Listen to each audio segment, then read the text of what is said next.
one of the things you're expected to understand in high school algebra is how equations represent graphs and how you can understand more about the graph based on the equation and vice versa. This question is asking two main ideas.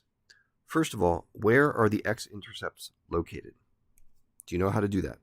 Second of all, at those x-intercept locations, does the graph bounce off of the x-axis, like you see in some places, like right here, or does it cross the x-axis, like in some cases over here? Which one of those behaviors happens in this equation? So if you've had some experience with graphing polynomials, you may just need a refresher. We'll see how that goes. But I want you to think about these equations, all of these equations over here, in a certain way. If you have the value 0 and you multiply it by another number, what do you get? Okay, you just get 0. 0 times anything is 0. So this is why we have something called the zero product theorem, and it helps us find x-intercepts if you have an equation in factored form. So if I were to just look at this equation right here, this is not the correct choice, by the way.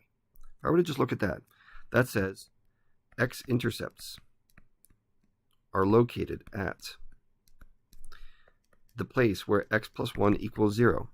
That makes that whole parentheses equal to 0, which makes y turn into 0 when you multiply it through. X minus 2 equals 0, and x plus 3 equals 0. This is what the zero product theorem tells us. And this gives us certain x locations.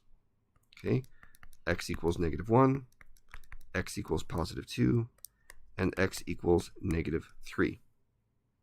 Well, if you look at the graph, those are x-intercept locations right here. So we think we're doing pretty good. We need something that has x plus 1, x minus 2, and x plus 3 as the factors. And those give us all the x-intercept locations. So I think we can cross out some of these things. Right? Some of these things are just silly now. And now the ones we have left all have x plus 1, x minus 2, x plus 3.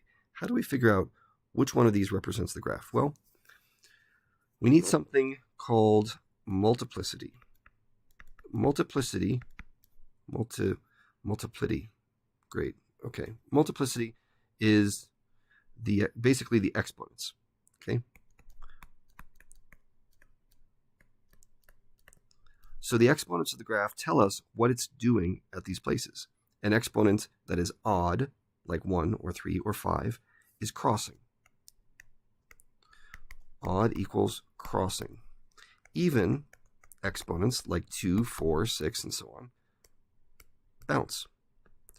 Now we could get into the reasons why they bounce and the reasons why they cross. That's a little bit more of a lengthy discussion, but I'll just leave it at this. Things that bounce are basically parabolas. They look like quadratics. They have this shape to them, okay? And anytime you see an exponent that's squared, it's going to look like a little bit of a parabola right there. And I'll show you where the parabola is in our picture. It is right here.